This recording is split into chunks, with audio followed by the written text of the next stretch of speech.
Alrighty, welcome back everyone. We just talked about some of the most important players for the title contenders this upcoming year, but now it's time for a Hot Take Thursday, and this one's a little bit of a doozy. I do not think Florida State or Clemson will be in Charlotte at the end of the year, and that's insane. I fully understand that. That is definitely going out on a limb.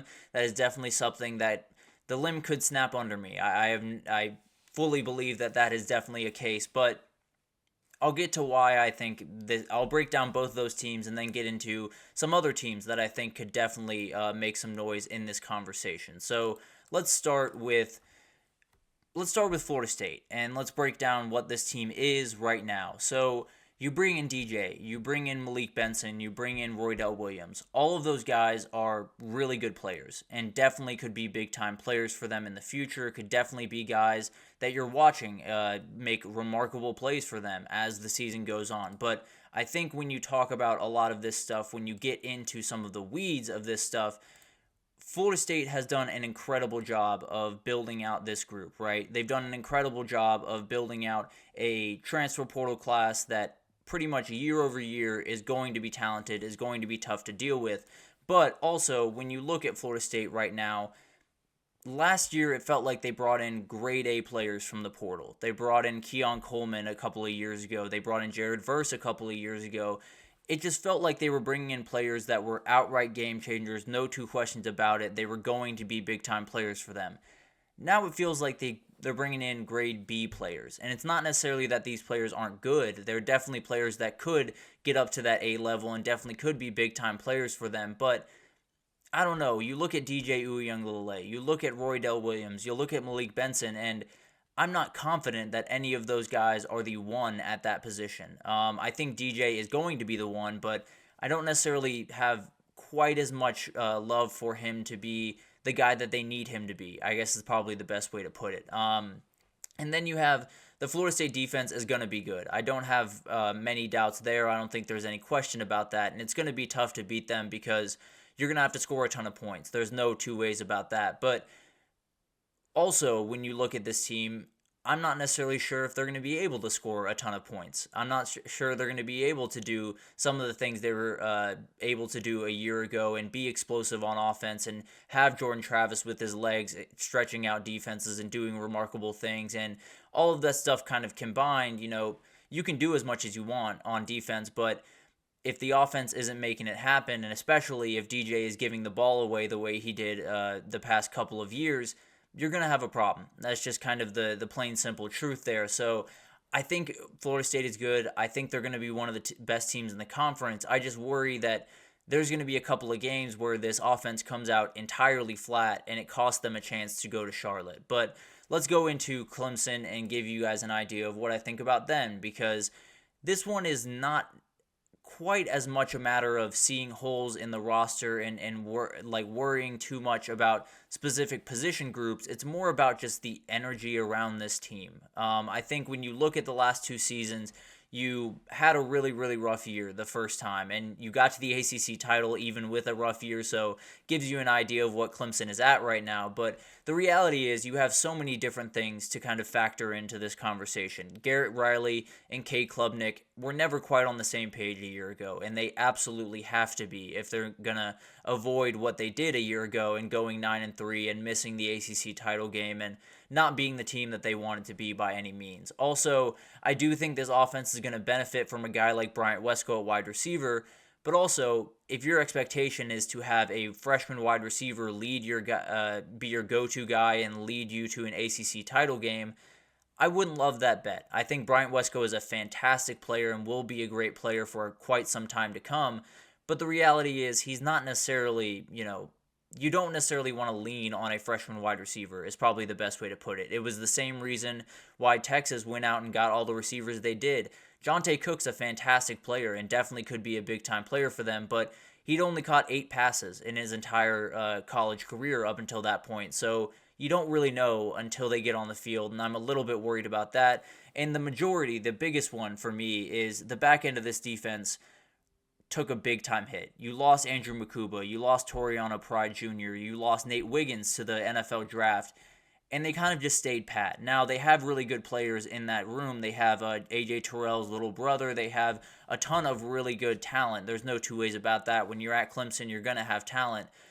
But can you match that level that they had last year? Can you get even better than they were last year? Because that wasn't necessarily the strength of that team a year ago. So I think it's going to be one of those things where, kind of like Florida State and that offense kind of sputtering at times, I think the same thing could happen to Clemson, first of all.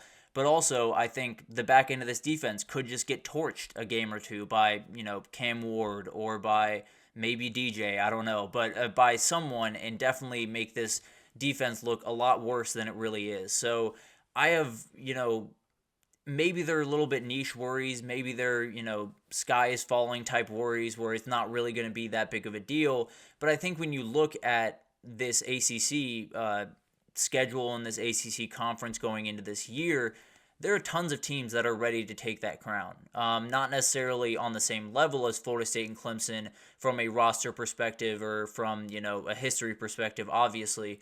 But there are tons of teams that are right there. I think when you talk about this conference, you obviously should talk about Miami. Miami is going to be the biggest threat here. There's no two ways about that. They're plus 450, to win the ACC this upcoming year. And some of the things they did in this offseason are obviously things that Clemson had no intention of doing this offseason with bringing in some of the portal guys, but also it feels like they brought in grade A portal guys, where Florida State brought in grade B. And it's not that, there's this massive gargantuan gap between the two, but it feels like Miami, attacked that a little bit more aggressively and did a little bit more, I guess, hard work, a little bit more grinding to get to that point. So I definitely think they're going to be a fascinating team to watch. In fact, let's look at some of the ACC odds here in the top I believe 7 teams here. You have Florida State up top at plus 280, obviously. You have Clemson right there behind them at plus 310. But then you have Miami lurking right there at plus 450, as we just talked about. Definitely a guy or a team that could make as much noise as really anyone in the entire country. They could win the ACC. They could go to the playoff. They could do some things that a lot of people are not expecting them to do and maybe not be ready for Miami to do. Then you have Louisville and NC State right there kind of clumped together at plus 600, plus 700.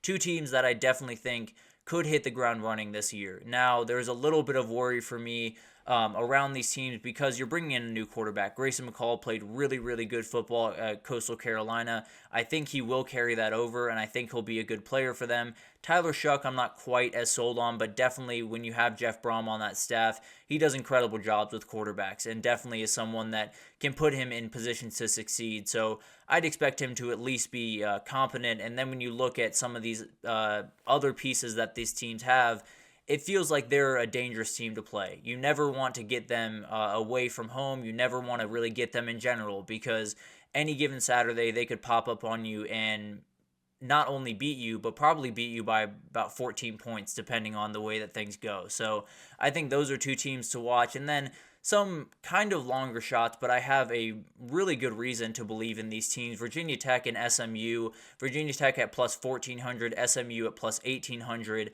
And they have something that none of the teams in front of them do, which is an experienced quarterback that has been in that system. Now, Cade Klubnik has been in that system, but I wouldn't necessarily call him a veteran or someone that has been through the fire quite as much as I would want him to be up until this point.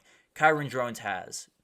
Preston Stone has. Both those guys are going to be hugely important to the ACC this upcoming year, and they're not going to hand you games, which is probably the biggest thing in this upcoming year for the ACC, where you have a lot of teams that are dangerous. You have a lot of teams that could make some noise, and you'll find that a lot of teams that find their way up to the mountaintop are the teams that don't create problems for themselves. They don't get a lot of penalties. They don't have a lot of picks from their quarterbacks. They don't have a lot of turnovers or mistakes, basically. And I think those are two teams that absolutely could fit that mold. So whether you're, Florida State, I know, has to travel to Dallas to play SMU. When you do that, you got to be really careful because going to Dallas, first of all, is something that Florida State is probably not very used to by any means, but also SMU is not going to play any games. They are fully ready to come into this conference and kick the door down and become a team that is going to be reckoned with for quite some time. So that's a game I'm watching very closely. I think Florida State has Miami and SMU away from home. Two games that are going to be super important to whether or not they find their way into the ACC championship. Clemson has Florida State at Florida State and Virginia Tech away from home. So a couple of the teams we just talked about could be the ones that throw a wrench into this entire work for these two teams. So overall, I fully understand this is crazy. I fully understand that these two teams are going to be the class of the conference going into it and likely have a very good chance of one of them at least making the title game. But it feels like more this year than pretty much any other year in the ACC, at least recently. There are tons of teams that could do it. There are tons of teams that could clip their wings in week 5, week 7, whatever it looks like, and ruin their chances to get into the ACC title. And I am looking at the ACC more and more closely, and the more I look at it, I think we're going to have some type of tiebreaker scenario at the end of this. I think there's going to be maybe 3 or 4 like 2-loss teams that you're going to have to figure out how they fit with the tiebreakers and the head-to-head and everything in between. So it'll be fascinating to watch this unfold. I'm not going to make a pick right now because I feel like that would be a little bit irresponsible. I have one in my head that I really want to pick, but I'll leave that alone for the time being. I think if the football gods are ACC fans in any way also, there's no way that Florida State and Clemson are making this as they're about to leave the conference. So that might have factored into this just a little bit hoping the football gods are on the ACC side and my side in this scenario. But it'll be fascinating to watch this conference unfold. I think them and the Big 10, or Big 12, are the two most interesting conferences in the entire country because you got no idea who's going to come out of there. So it's going to be fascinating to watch that one unfold. I think a lot of people will likely throw this back in my face around November, but at the end of the day, this is what it's all about, right? But that'll do it. That'll do it for this edition of the GSMC College Football Podcast presented by the GSMC Sports Network. We have your support means a lot to us, so please remember to subscribe to the show, leave a positive review. It does make a huge difference. Also, follow us on all the social pages: Facebook, Twitter, TikTok, Instagram. We're all over the place with a ton of great people doing great work across every single sport you could think of. So if you need wrestling, if you need soccer, if you need baseball, we have you covered over here. So no worries about that. But thank you once again for listening, and I will see you guys tomorrow.